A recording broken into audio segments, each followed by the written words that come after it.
ஒன்றாய் காண அங்கு கற்பகம் என்னும் கடவுளின் மெய்யில் சூரியன் முதலாய் 9 கிரகமும் பலவித குணங்களை கொண்டிருக்கும் எங்கள் கற்பக தருவில் அவை வரும்போது ஒன்றாய் சேர்ந்து பலனளிக்கும்.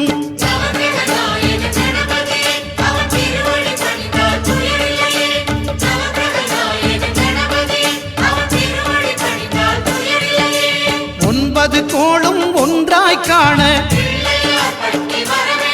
அங்கு கற்பகம் என்னும் கடவுளின் மெய்யில்